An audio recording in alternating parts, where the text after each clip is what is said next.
All right, as the day continues, we are now awaiting the upcoming 47th president's next event of the day. You're looking live at the Capital One Arena here in Washington, where a MAGA victory rally is about to happen. One day from Inauguration Day, we're hours away now from the swearing in of Donald J. Trump for his second term. Let's bring in Jason Miller now, senior advisor for the Trump-Vance transition. Jason, welcome to you, and thank you for joining us. Please do give us a preview of what we are about to see. Absolutely. Well, thanks for having me on. Doors are open. People are coming into the Cap One Arena. I think the arena fits about 18,000 people, but I think there's probably about 10 times as many outside. But what you're going to see here in just over an hour is a bit of a preview for what President Trump is going to bring to this country after he's inaugurated tomorrow. We haven't had a real president in so long. In less than 24 hours, that will change. Everyone's futures are going to get better economically. You're going to finally secure the border. And as you've seen, he's already brought a peace deal to the Middle East. So there's a lot of questions, Jason, as to how much of the president's national security cabinet is going to get confirmed on day one. Biden got a couple of people confirmed on day one. It looks like Pete Hegseth is being delayed at least for a few days, raising the question of who's actually going to lead the Pentagon until that confirmation process is complete.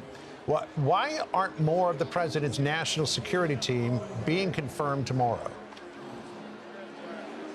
Well, that's a great question. We just had the committee hearings last week. Of course, you referenced Pete Hegseth, obviously incoming Attorney General Pam Bondi, a couple of others. But we need to get these people in place right away, John. Pete Hegseth sailed through, did a great job with his committee hearing. John Ratcliffe coming in as director of the CIA, obviously very important. So we need to get these folks in office, in position, ready to go. We're talking national security, so this is important. These people have had great committee hearings. They're impressive. Let's have the vote. Let's get them through. I'm not sure what the delay is. All right, so I know that you've seen the enthusiasm out here on the streets of D.C. People are coming from all over. Sampling we just heard from on the street, L.A., Chicago, San Diego. Certainly there is a lot of enthusiasm out there. Now big questions about how quickly the president can follow through on some of these big promises, Jason. Tell us about that and what we might see in the first few days of his presidency. Yeah, great question. In fact, I'd say it's probably going to be in the first few minutes or in the first few hours. Right after the president is sworn in tomorrow, I expect him to be signing some executive orders. Once he gets over here to the Capital One Arena, you're going to see some additional things being put into place.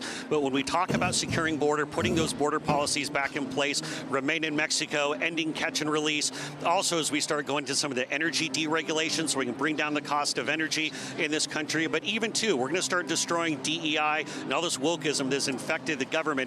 That's going to start ending tomorrow. President Trump's going to go right to work. There'll be a couple of different tranches of things that are coming, but right away, we're going to secure that border, start sending home some of these criminal illegals.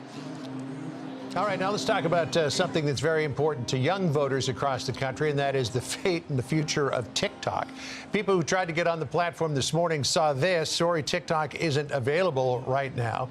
TikTok is back up and running, though, because the president, or the incoming president, put this out on Truth Social today. He said, quote, "I'm asking companies not to let TikTok stay dark. I'll issue an executive order on Monday to extend the period of time before the law's prohibitions take effect so that we can make a deal to protect our national security.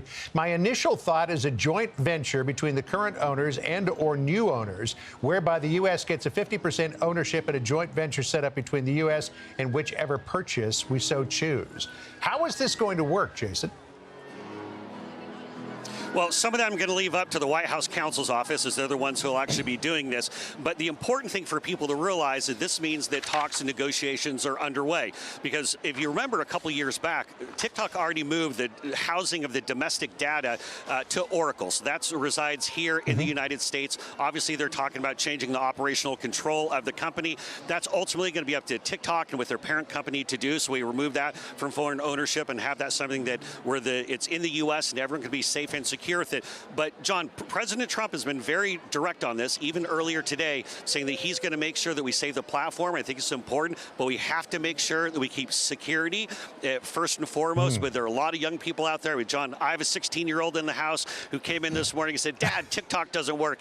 And she showed me the message, and it said, but we're working with President Trump, and we're glad to hear what he had to say. And I tell you, there are millions and millions of young people around this country saying thank you for President Trump for finding a way to save it. And a lot of people are concerned about security and other measures such as that who know that he's going to get the deal done right. So I think you should be pretty optimistic if you're a TikTok user or supporter. And if anyone can help solve it, it's President Trump.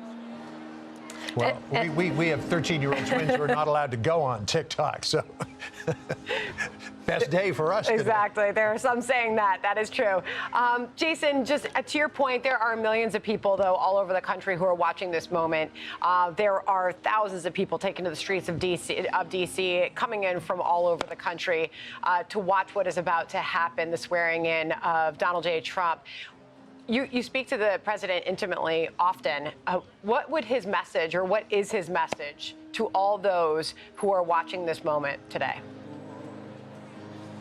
Well, I think there are a couple of things. Number one, America's back. Our standing on the global stage is back in place, but also people who've lost hope, people who don't feel that their personal economic situation is going to get any better, who see that their community or their streets overrun, who wonder, why can't I just walk down the streets being safe? But the other thing, too, that I'd say, on a more of a solemn note, I think about the Gold Star families who lost loved ones in Afghanistan because of the disasters of the Biden administration. I think about the families of Laken Riley and Rachel Morton and Jocelyn Nungary, people who have had to suffer, people who've lost loved ones because of the gross incompetence of the Biden administration.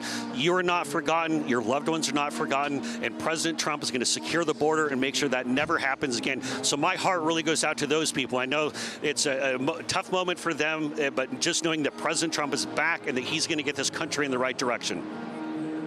And we do expect in the minutes ahead to see pictures of the president-elect at Section 60 at Arlington National Cemetery, paying his respects to those who fought and died in Afghanistan and Iraq. Jason, great to catch up with you. Thank you so much. We look forward to, in the next hour, the big program there at the Capital One Arena. Thank you, Jason.